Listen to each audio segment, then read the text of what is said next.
Hello friends, colourful threads में आपका स्वागत है। आज हम ये सुंदर सा बैग बनाएंगे। इस बैग में साइड में स्ट्रिप लगी हुई है। इस स्ट्रिप से बैग की चौड़ाई काफ़ी बढ़ जाती है और बैग में हम ज़्यादा सामान रख सकते हैं। इसमें 2 पॉकेट है, एक अंदर और एक बाहर। ये बाहर वाली पॉकेट है।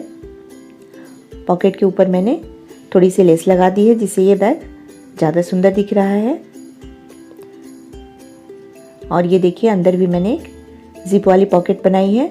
इस पॉकेट में हम मोबाइल और छोटे पर्स वगैरह अलग से रख सकते हैं जिससे हमें बैग में उन्हें ढूंढना नहीं पड़ेगा। इस बैग को बनाने के लिए मैंने 1 मीटर कपड़ा लिया था जिसमें थोड़ा सा बच गया है, तो लगभग 90 सेंटीमीटर कपड़ा इस बैग को बनाने में लगा है। तो इस तरह का ये बैग है। अगर वीडियो अच्छा लगे तो वीडियो को लाइक कीजिएगा। बैग बनाने के लिए मैंने कॉटन का कपड़ा लिया है। कपड़े की लंबाई 13 इंच है और चौड़ाई में 15 इंच है। सबसे नीचे मैंने शॉपिंग बैग को रखा है, बीच में फोम है और ऊपर से कपड़े को रखकर इसके ऊपर हमें सिलाई चला लेनी है जिससे तीनों एक साथ जुड़ जाएंगे और कपड़ा क्विल्ट हो जाएगा। सेम साइज के हमें 2 पीस बनाने हैं, एक बैग के फ्रंट के लिए और दूसरा बैक के लिए। दोनों पीस तैयार हो गए हैं। अब हम बैग के लिए बेल्ट बना लेंगे। बेल्ट की लंबाई मैंने 25 इंच रखी है और चौड़ाई 4 इंच है। बैग की लंबाई आप अपने हिसाब से भी ले सकते हैं। अगर आप बड़ा बैग बना रहे हैं तो उसी के अनुसार आप बेल्ट ले सकते हैं। कपड़े को दोनों साइड से फोल्ड कर लेंगे और एक बार बीच से फोल्ड करके दोनों साइड हमें दोनों किनारों पर सिलाई चला लेनी है। तो ये देखिए, बेल्ट मैंने बना लिया है। अब बैग की हमें कटिंग करनी है। कोई भी एक पीस पहले ले लीजिए। इसे बीच से हमें फोल्ड करना है। फोल्ड करते समय ध्यान रखना है कि जो 15 इंच वाली साइड है उसी को हम बीच से फोल्ड करेंगे। अब जो खुले किनारे हैं वहाँ से हमें कटिंग करनी है। ऊपर की तरफ हम 2.5 इंच पर मार्क करेंगे और नीचे हमें 3.5 इंच पे निशान लगाना है। 4 इंच भी आप ले सकते हैं। अब इसे हम तिरछा मिला लेंगे।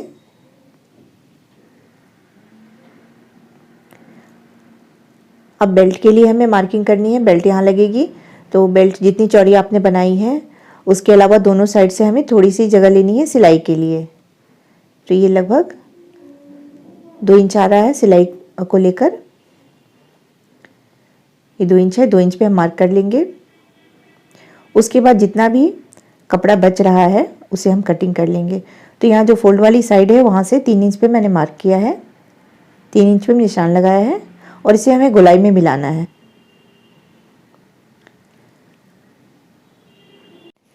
अब हम इसकी कटिंग कर लेंगे। जो दूसरा पीस है उसको भी हमें इसी तरीके से कटिंग कर लेना है और नीचे भी हमें हल्की सी गोलाई देनी है। तो इस तरह से हम गोलाई दे देंगे दूसरे पीस में भी। और ये बैक की कटिंग हो गई है एक पीस की। दोनों पीस की कटिंग हो गई है। अब दोनों ही पीस में हमें पॉकेट बनाना है। तो जितना बड़ा ये हमारा पीस है उतना ही बड़ा हमें कपड़ा लेना है। किसी भी तरह का कोई भी पुराना कपड़ा ले सकते हैं।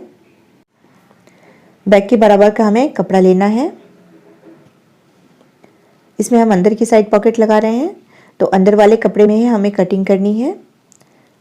तो एक बार आप देख लीजिए कि आपको जिप कितनी ऊंचाई पे लगानी है। ये 8 या 8.5 इंच पे आप इसे लगा सकते हैं। तो यहाँ से हम कपड़े की कटिंग कर लेंगे। उसके बाद हम इसमें जिप लगाएंगे। जिप को कपड़े के ऊपर रखना है और सिलाई करनी है। जिप की सिलाई करने के बाद जो दूसरा पीस है उसे जिप के दूसरे पार्ट के ऊपर रख लेना है और इसे भी हम सिलाई करेंगे। जिप लग गई है और इस पॉकेट को हमें इस तरह से उल्टा करके रखना है और बैक के पार्ट को रखकर चारों साइड से सिलाई कर लेना है। जो भी एक्स्ट्रा कपड़ा था उसकी मैंने कटिंग कर ली है और ये देखिए बैग के अंदर वाली पॉकेट बन गई है। काफ़ी बड़ी पॉकेट है ये।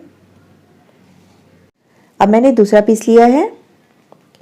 इसमें हमें ऊपर की तरफ से पॉकेट लगानी है, तो इसी पीस को हमें कटिंग करना है। ऊपर से मैंने 5 इंच पे मार्क किया है। 5 इंच से मार्क करके हमें एक सीधी लाइन ड्रॉ कर लेनी है और इसी लाइन को हमें कटिंग कर लेना है। अब इसमें हमें ज़िप लगानी है। जिस तरह हमने अंदर वाली पॉकेट में लगाया था उसी तरीके से ज़िप को कपड़े के ऊपर रखकर सिलाई करेंगे और जो ज़िप का दूसरा भाग है उसके ऊपर कपड़े के दूसरे भाग को रखकर सिलाई करेंगे। ज़िप लग गई है। अब जो सिलाई वाला कपड़ा है उसे नीचे करके हमें उसके ऊपर दाब सिलाई करनी है, तभी ज़िप अच्छी तरह से बैठेगी, नहीं तो कपड़ा बार बार ज़िप में फंसता रहेगा। तो ऊपर से हम एक लेस रख लेंगे और सिलाई कर लेंगे, जिससे दाब सिलाई भी हो जाएगी और लेस भी लग जाएगी। दोनों साइड में इसी तरह से लेस लगा लूँगी। ये देखिए लेस लग गई है और बैग बहुत सुंदर दिख रहा है। अब इसी के नाप का हमें एक और कपड़ा लेना है और चारों साइड से इसे भी सिल लेंगे, तो दूसरी पॉकेट बनकर तैयार हो जाएगी।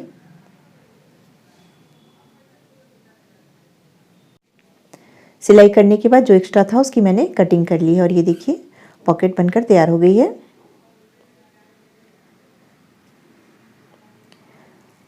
अब बेल्ट को हमें बैग में लगाना है।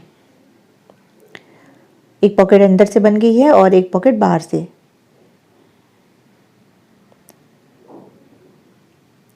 बेल्ट को हमें यहाँ पर रखना है और इसके ऊपर हम सिलाई कर लेंगे। दूसरी बेल्ट को हमें बैग के दूसरे पार्ट के में रखना है और इसकी भी सिलाई करेंगे। देखिए बेल्ट की मैंने सिलाई कर ली है। अब दोनों पार्ट को जोड़ने के लिए हमें बीच में जिप लगानी है। इसके लिए मैंने 2 क्विल्टेड पीस लिए हैं। इसकी चौड़ाई लगभग 6.5 इंच है, 6.5 इंच, और चौड़ाई हमें बैग जितनी ही लेनी है। बैग की चौड़ाई 15 इंच है, तो हमें इसकी भी 15 इंच ही चौड़ाई लेनी है। अब दोनों पार्ट के बीच में हमें जिप को लगाना है। तो जिप को किसी भी एक पार्ट के ऊपर रखिए और स्टिच करेंगे। अब दूसरे क्विल्टेड पीस को हमें लेना है और जिप के दूसरे भाग के ऊपर रखकर हमें इसे सिल लेना है। जिप लग गई है और सिलाई वाले कपड़े को नीचे दबाते हुए मैंने इसके ऊपर से दाब सिलाई भी कर ली है। एक पीस के ऊपर हमें बैक का एक पार्ट रखना है। कोई भी एक पार्ट रख लीजिए और इसे यहाँ से लेकर दूसरे किनारे तक हमें सिल लेना है। सिलाई करने के बाद जो भी एक्स्ट्रा कपड़ा है उसकी कटिंग कर लीजिए और अब गोलाई में हम हल्के हल्के से कट लगा लेंगे। सिलाई नहीं करनी चाहिए, बस हल्के हल्के से हमें कट लगा लेने हैं, जिससे हम आसानी से बैग को सीधा करेंगे। अब इसे सीधा करना है। बैग की जो बेल्ट हमने लगाई थी, बेल्ट को आप पकड़ कर बाहर निकालेंगे तो ये बैग सीधा हो जाएगा। देखिए एक साइड हमने बना लिया है और जो दूसरा पार्ट है बैग का उसे भी इसी तरीके से हमें सिलना है। दूसरी स्ट्रिप के ऊपर हम बैग का दूसरा पार्ट रखेंगे और इसे भी सिलाई करके हम सीधा कर लेंगे।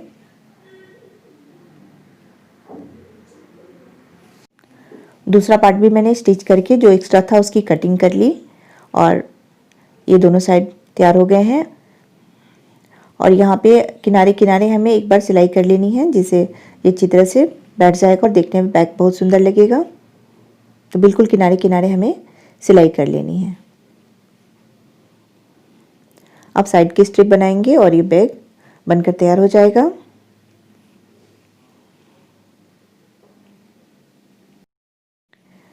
तो साइड की स्ट्रिप हम यहाँ से नाप लेंगे, तो ये लगभग 4 इंच है।